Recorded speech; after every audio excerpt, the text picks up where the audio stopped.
Kamusta? Ako po si Dr. Mila de la Paz, isang espesyalista sa kalusugan ng kababaihan na may mahigit 30 taon na karanasan sa pagtulong sa mga nakatatandang kababaihan na manatiling masigla, may tiwala sa sarili at malusog sa aspetong intimo.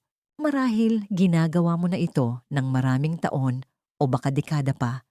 Ito ay pamilyar, pribado at parang hindi nakakasama. Pero paano kung sabihin ko sa iyo na pagkatapos ng edad 60, ang isang bagay na kasing natural ng pagbibigay kasiyahan sa sarili kapag ginawa sa maling paraan ay maaring unti-unting makapinsala sa iyong puso, makapagpasikip ng iyong mga daluyan ng dugo at paikliin pa ang iyong buhay? May isang babae, si Aling Sofia, 73 taong gulang, na nagkaroon ng malubhang problema sa kalusugan habang nag-iisa sa kanyang silid-tulugan. Ang dahilan, isang simpleng sandali ng pansariling kasiyahan na nauwi sa isang kritikal na pagkakamali. Ngayon, maaaring nasabihan ka na ito ay laging ligtas, ngunit habang ikaw ay nagkakaedad, nagbabago ang iyong katawan. Bumagal ang sirkulasyon, mas matagal ang pag-recover, at ang dating nakasanayan ay maaaring biglang maging mapanganib. Sa video na ito, ibabahagi ko ang 4 na kritikal na pagkakamali na madalas gawin ng mga nakatatandang kababaihan at kung ano ang dapat gawin sa halip. At huwag palampasin ang 3 pagkakamali. Ito ang pinakakaraniwan at pinakapanganib sa lahat. Bago natin talakayin ang 4 na kritikal na pagkakamali, siguraduhing nakasubscribe ka na at iyon ang bell para hindi mo mapalampas ang isa pang aralin sa kalusugan na sadyang idinisenyo para sa mga kababaihan sa kanilang ika-60 taon at higit pa. At kung ang paksang ito ay mahalaga sa iyo, i-type ang 1 sa comments sa ibaba. Kung hindi naman, i-type ang 0. Ang iyong feedback ay nakakatulong sa akin na lumikha ng content na tunay na makakatulong sa iyo. Hindi ko na kayo paghihintayin. Dumako na tayo agad sa una, sa 4 na tahimik na pagkakamali na madalas gawin ng mga kababaihang higit sa 60 anyos sa panahon ng pagbibigay kasiyahan sa sarili. Bawat isa ay maaaring mukhang maliit, kahit na hindi nakakapinsala, ngunit sa paglipas ng panahon, maaari itong tahimik na makaapekto sa iyong sirkulasyon, sa iyong kumpiyansa at sa kalidad ng iyong buhay. Magsimula tayo sa unang pagkakamali. Pagkakamali 1. Pagsasagawa ng self-pleasure. Kapag mahina ang katawan o pagod, sa unang tingin tila hindi ito nakakapinsala. Napagod ka sa maghapon marahil sa pag-aalaga ng mga apo. O dahil sa hindi magandang tulog, dahil sa hot flashes. Pagod ka, medyo masakit ang katawan, pero iniisip mo na baka makatulong ang kaunting ginhawa para makapag-relax bago matulog. Tila ito ang natural na gawin. Ngunit narito ang katotohanan na walang sinuman ang nagsasabi sa iyo ang pagbibigay kasiyahan sa sarili kahit sa mga pribadong sandali ay naglalagay pa rin ng pisikal na stress sa iyong katawan. At kapag ikaw ay higit sa ikstaw, ang epekto ng stress na yon ay mas malaki kaysa sa dati. Habang tayo ay nagkakaedad, ang ating cardiovascular system ay mas nagsusumikap upang mapanatili ang normal na paggana. Ang puso ay hindi na gaanong epektibong nagbobomba, ang mga ugat ay nawawala ng kaunting pagka-flexible at ang presyo ng dugo ay madalas na hindi gaanong matatag. Kapag ikaw ay pagod o ubos na ang iyong reserbang enerhiya, ang iyong sistema ay nasa ilalim na ng stress. Idagdag pa ang pagtaas ng tibok ng puso, tensyon sa kalamnan at pangangailangan sa daloy ng dugo na kasama ng self-pleasure at maaaring inilalagay mo ang iyong katawan sa isang mapangganib na sitwasyon nang hindi mo namamalayan. Ang panganib ay hindi lamang teoretikal. Marami na akong nakatrabahong mga nakatatandang kababaihan na nag-ulat na nakakaramdam ng pagkahilo, pagkalito o kakapusan sa paghinga pagkatapos ng mga pribadong sandali. Sa ilang mga kaso, biglang tumaas ang kanilang tibok ng puso. Ang iba naman ay nakaramdam ng kakaibang paninikip sa kanilang dibdib o kakapusan sa paghinga na hindi nila naranasan dati. Isang babae si Nanay Elena, 72 taong gulang at maayos naman ang kalusugan, ang nakaramdam ng pagkahimatay sa kanyang banyo pagkatapos ng isang mahaba at nakakapagod na araw.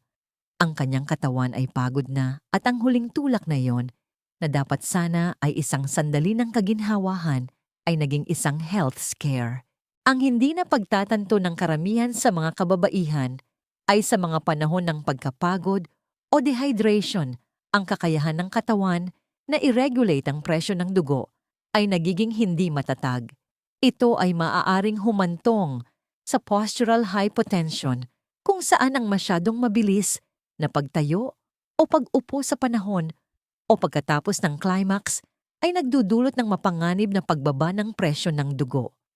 Kasabay ng natural na pag-release ng tensyon, maaari itong magdulot ng pagkahimatay, pagkahulog, o kahit na mga komplikasyon na may kaugnayan sa puso. Ang emosyonal na epekto ay kasing halaga ring maunawaan. Maraming nakatatandang kababaihan ang takot na pag-usapan ito. Ang ilan ay nahihiya na ang isang simpleng bagay ay maaaring humantong sa mga komplikasyon. Ang iba ay binabaliwala ito, iniisip na hindi na ito mangyayari muli o pagod lang ako noong araw na yon. Ngunit ang tunay na panganib ay nasa pag-uulit ng gawi nang hindi kinikilala ang pattern. Sa paglipas ng panahon, ang pagpilit sa iyong katawan kapag ito ay humihingi ng pahinga ay unti-unting sumisira sa iyong katatagan. Pinapataas nito ang iyong panganib sa cardiovascular strain, nakakagambala sa balanse ng hormone at nakakaapekto sa iyong kakayahang maging kumpiyansa, konektado at may kontrol. Upang maiwasan ito, mahalagang pumili ng mga sandali ng intimasiya kapag ang iyong katawan ay nakakaramdam na alaga at handa hindi kapag ikaw ay pagod na pagod. Pakinggan ang iyong enerhiya, uminom ng tubig, umupo, huminga. Hayaan ang iyong katawan na nasa isang lugar ng kaginhawahan, hindi pagkaubos. Ang simpleng pagbabagong ito ay maaaring maprotektahan ang iyong kalusugan, mapanatili ang iyong lakas, at gawing mas kasiyasya at ligtas ang karanasan. Dahil ang tunay na layunin ay hindi lamang kasiyahan, ito ay mahabang buhay. At bawat maliit na desisyon na gagawin mo ngayon ay nakakaapekto sa kung gaano kakalakas, may kakayahan at buhay na mararamdaman mo bukas. Ngunit kung nagulat ka diyan, maghintay ka hanggang sa marinig mo ang ikalawang pagkakamali. Dahil wala itong kinalaman sa iyong katawan at lahat ay tungkol sa kung paano tinatalakay ng iyong isipan ang gawain. Pagkakamali do pagmamadali sa gawain nang walang mental o emosyonal na presensya. Para sa maraming kababaihan na higit sa 60 ang self-pleasure ay nagiging mas isang routine kaysa sa isang sandali ng koneksyon. Ito ay ginagawa nang mabilis madalas ng palihim itinatago na parang isang bagay na dapat ikahiya.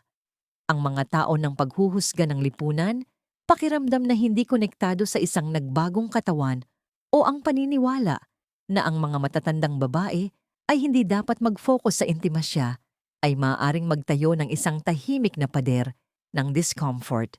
Kaya sa halip na yakapin ang gawain, nang may kamalayan, marami ang nagmamadali. Tinatrato ito na parang isang ugali na kailangang tapusin sa halip na isang karanasan na nararapat bigyan ng pansin. Ang minadaling paraan na ito ay nagdudulot ng mas maraming pinsala kaysa sa inaakala ng karamihan. Kapag minamadali mo ang gawain, hindi nakakakuha ng pagkakataon ang iyong nervous system na ganap na mag-relax. Sa halip na nanatili ito sa isang estado ng bahagyang stress na nag-a-activate sa fight or flight response ng iyong katawan. Ang iyong paghinga ay nagiging mababaw, ang iyong mga kalamnan ay naninikip, ang iyong isip ay nagiging abala. Lahat ng ito ay nagpapasikip sa iyong mga daluyan ng dugo, nililimitahan ang sirkulasyon sa pelvic region at naglalagay ng hindi kinakailangang strain sa iyong puso. Ang katawan ay binibigyang kahulugan ng tensyon na ito bilang panganib, hindi kasiyahan. Ang mas malala pa, ang emosyonal na pagkakakonekta ay maaaring mabuo Sa paglipas ng panahon, ang dating pinagmumulan ng kaginhawahan at intimasya ay nagiging isang mekanikal na gawain na walang pakiramdam ng katuparan.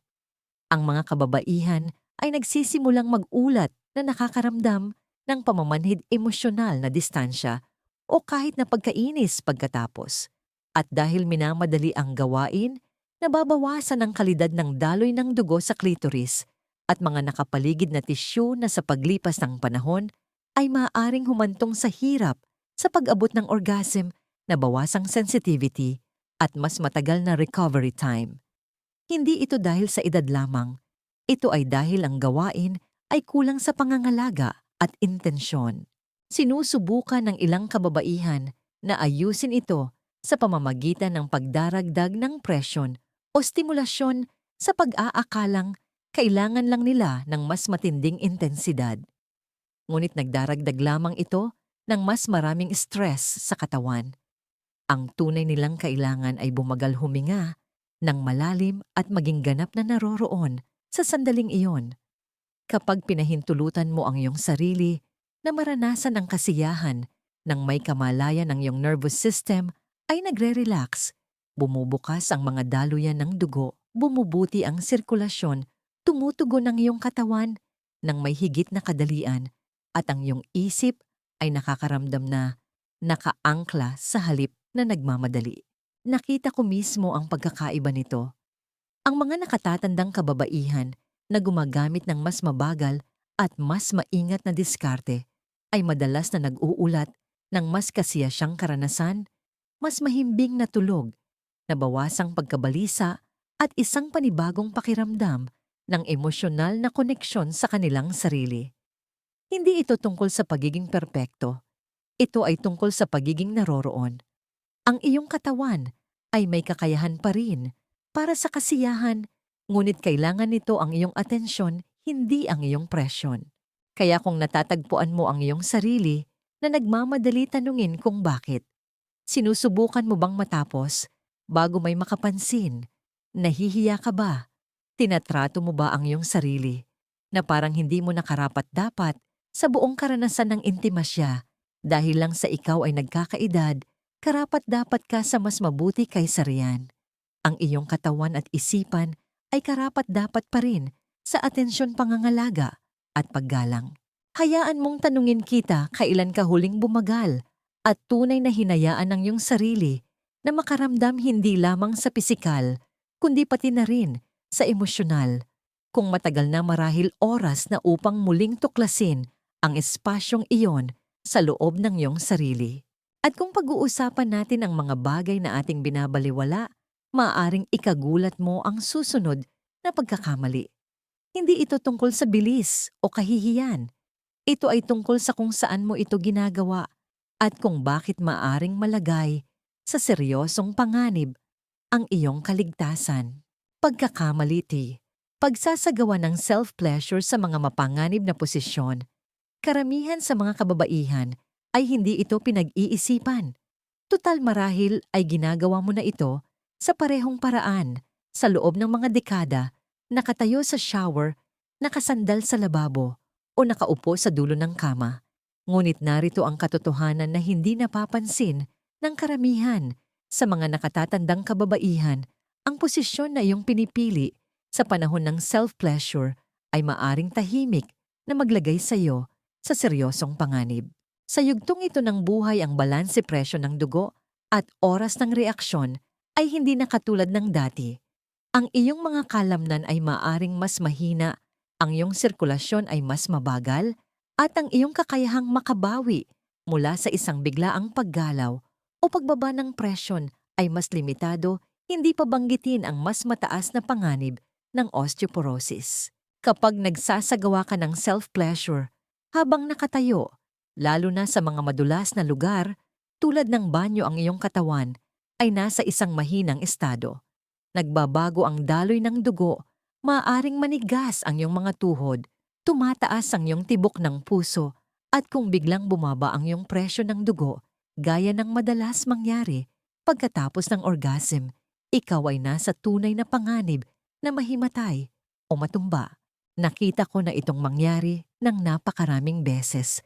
Isang babae ang nag-aakala na ayos lang siya tinapos ang gawain lumingon para umalis at biglang bumagsak. Minsan ay walang anumang babala.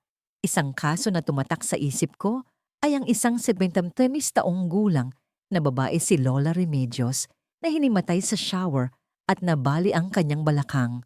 Wala siyang dating kasaysayan ng problema. Sa puso, walang mga babala. Ngunit ang kombinasyon ng singaw pagtayo at post-orgasmic hypotension ay lumikha ng perpektong sitwasyon para sa sakuna. Siya ay nag-iisa at nanatili siyang nakahandusay doon ng halos 1 oras bago dumating ang tulong. Binago ng pinsalang yon ang kanyang buhay. Hindi naganap na bumalik ang kanyang kakayahang gumalaw. At lahat ng iyon ay nagsimula sa isang simpleng gawain sa maling posisyon. Hindi lamang ito tungkol sa mga bihirang aksidente. Kahit walang malubhang pagkahulog, ang paulit-ulit na pagsasagawa ng self-pleasure sa mga hindi komportable o walang suportang posisyon ay maaaring maglagay ng patuloy na strain sa iyong ibabang likod pelvic floor at mga kasukasuan ng balakang.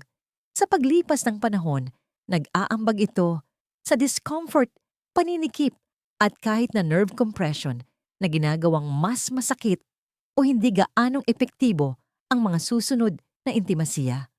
At gayunpaman, karamihan sa mga kababaihan ay nagpapatuloy dahil sa nakasanayan hindi namamalayan kung paano ang kanilang pisikal na postura sa mga sandaling ito ay dahan-dahang kumakalaban sa kanila. Ang iyong katawan sa edad na ito ay nangangailangan ng katatagan, kaligtasan at suporta. Ang pag-upo sa isang komportable at nakaka-relax na posisyon ay hindi lamang isang luho. Ito ay isang pangangailangan. Ang pagkakaroon ng iyong mga paa na nakasayad ang iyong likod na suportado at ang iyong kapaligiran na ligtas ay nakakabawas ng strain, nagpapabuti ng daloy ng dugo at nagpoprotekta sa iyo mula sa biglaang pinsala. Ang isang pag-aayos na ito ay maaaring mga hulugan ng pagkakaiba sa pagitan ng isang mapayapang sandali at isang biyahe sa emergency room. At huwag nating kalimutan ang emosyonal na aspeto. Ang isang ligtas at intensyonal na kapaligiran ay lumilikha ng isang pakiramdam ng kapayapaan at kaginhawahan. Hindi ka na nagmamadali o nagtatago. Inaalagaan mo ang iyong sarili sa paraang nagpapakita ng dignidad, hindi panganib. At ang pagbabagong iyon sa pag-iisip tungo sa maingat na paggalang sa sarili ay maaring magbago ng lahat tungkol sa iyong nararamdaman, kapwa, sa pisikal at emosyonal. Kaya hayaan mong tanungin kita, kailan mo huling tunay na isinaalang-alang ang iyong kaligtasan sa mga pribadong sandaling ito? Binibigyan mo ba ang iyong katawan ng suportang kailangan nito? O ginagawa mo lang ba ang lagi mong ginagawa at umaasa na walang masamang mangyayari dahil ang susunod na pagkakamali ay hindi pisikal? Ito ay mas malalim. Ito ay tungkol sa pagbabaliwala sa mga tahimik na senyales na sinusubukang ipadala sa iyo ng iyong katawan sa loob ng ilang buwan, marahil kahit na mga taon. At ang pagpapalampas sa mga ito ay maaaring mas malaki ang maging kapalit kaysa sa iyong inaakala. Pagkakamali iyata, pagbabaliwala sa mga pagbabago sa sensasyon o pag-andar, habang nagkakaedad ang mga kababaihan, ang mga banayad na pagbabago sa kung paano tumutugon ang kanilang mga katawan ay madalas na hindi napapansin o mas masahol pa binabaliwala. Maaari mong mapansin ang isang bahagyang pagkaantala sa arousal pagtaas ng vaginal dryness o na ang pag-abot sa orgasm ay mas matagal kaysa dati. Marahil ang sensasyon ay hindi kasing tindi o hindi ka gaanong nasisiyahan pagkatapos. Para sa maraming nakatatandang kababaihan, ang mga pagbabagong ito ay parang isa lamang bahagi ng pagtanda, isang bagay na tahimik na tatanggapin at ipagpapatuloy. Ngunit ang pag-iisip na yon, ang pagbabaliwala o pagmamaliit sa mga pagbabago sa sexual function ay isa sa mga pinakamalaking pagkakamali na maaari mong gawin. Ang mga senyales na ito ay hindi basta-basta. Hindi lamang ito normal na pagtanda na kailangan mong tanggapin. Kadalasan ang mga ito ay mga maagang babala mula sa iyong katawan, mga pahiwatig ng mga pinagbabatayang isyu tulad ng mahinang sirkulasyon hormonal, imbalance pelvic floor dysfunction, o kahit na maagang yugto ng genitourinary syndrome of menopause, GSM. At habang mas matagal mo itong binabaliwala, mas malaki ang panganib na lumala. Ang mga isyong iyon sa paglipas ng panahon minsan ay tahimik at hindi na maibabalik. Nakatrabaho ko na ang daan-daang nakatatandang kababaihan na lumapit sa akin nang malala na ang sitwasyon. Ang nagsimula bilang isang menor na pagbaba ng sensasyon at kaunting panunuyo ay humantong sa masakit na intimasiya. Ang nagsimula bilang kaunting pagtagas ng ihi ay naging gabi-gabing pagkagambala o paulit-ulit na impeksyon.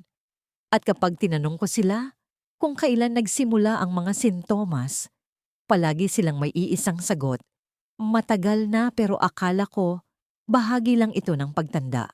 Ang pag-aakalang yon ay mapanganib. Oo, ang pagtanda ay may dalang mga pagbabago, ngunit ang katawan ay laging nagsasalita bago ito masira. Bumubulong ito ng mas maliliit na senyales bago pa ito sumigaw ng malalaking kahihinatnan.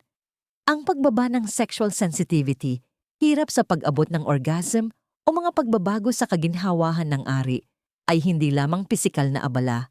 Ang mga ito ay mensahe. Ang iyong vascular system, nervous system at endocrine system ay lahat kasangkot sa sexual function.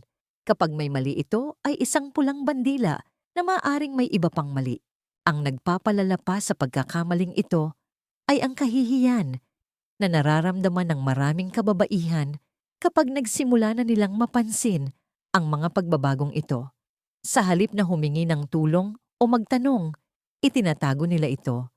Nagkukunwari silang hindi ito nangyayari. Lumalayo sila. At sa paggawa nito, hindi lamang nila naaantala ang posibleng paggamot. Nagsisimula rin silang mawala ng kumpiyansa, intimasiya at ang pakiramdam ng koneksyon sa kanilang sariling mga katawan. Ang magandang balita ay maaari itong mabago. Kapag binigyan mo ng pansin ang mga senyales ng iyong katawan, kapag itinigil mo ang pagbabaliwala sa mga bagay bilang pagtanda lang, maaari kang gumawa ng maaga at epektibong aksyon. Maging ito man ay isang pagbisita sa isang doktor na dalubhasa sa kalusugan ng kababaihan, isang pag-uusap tungkol sa hormone therapy o maliliit na pagbabago sa dieta, ehersisyo o routine, meron kang higit na kontrol kaysa sa iyong iniisip.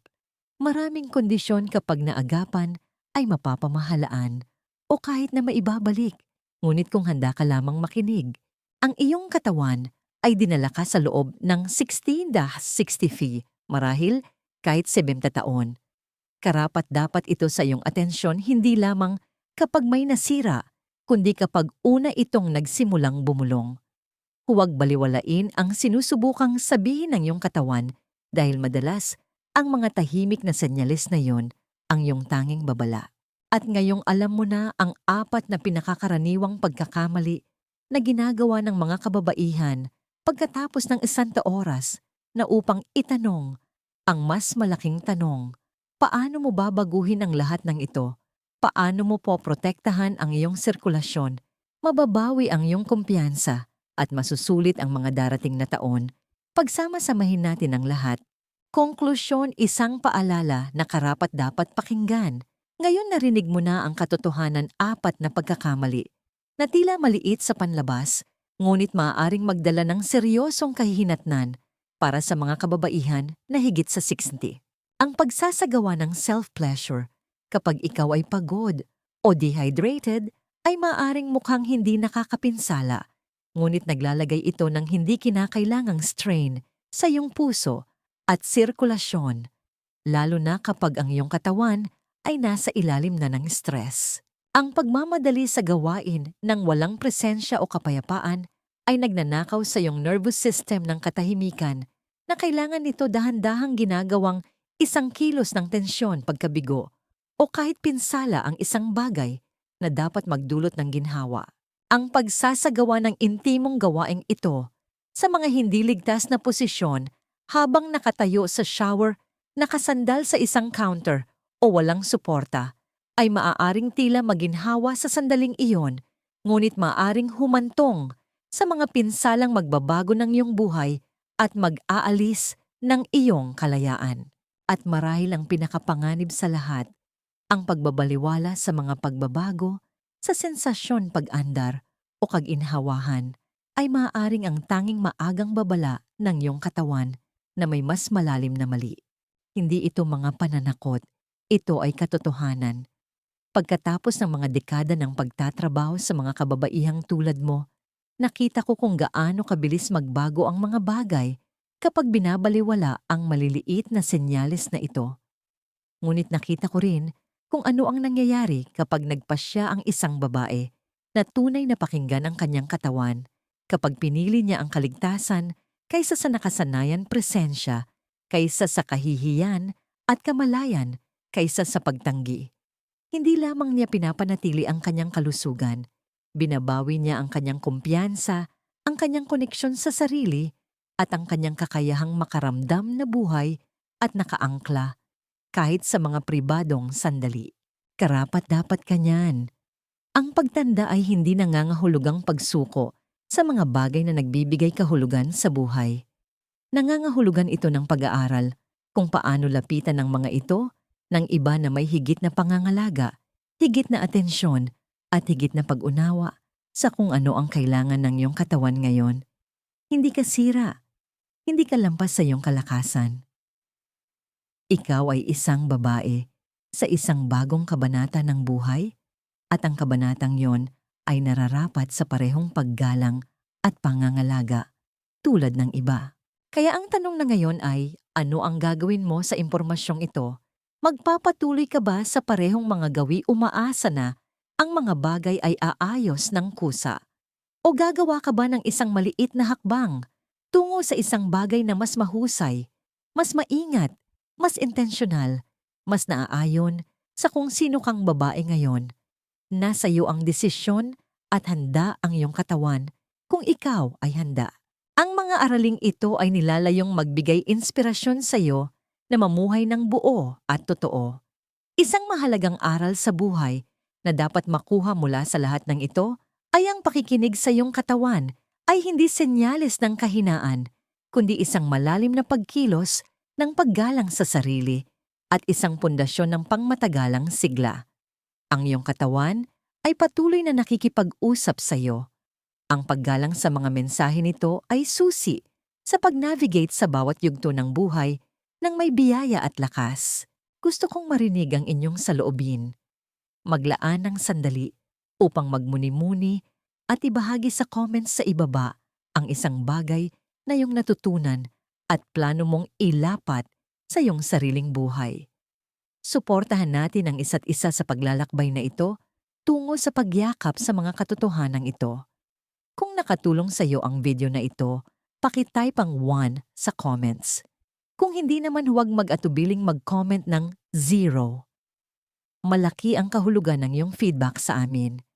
Huwag kalimutang i-like, i-share ang video na ito sa inyong mga kamag-anak at kaibigan na maaaring makinabang at mag-subscribe para sa mas maraming content na idinisenyo upang matulungan kang mamuhay ng iyong pinakamahusay na buhay. Salamat sa panonood at naway mamuhay tayo ayon sa ating sariling mga tuntunin.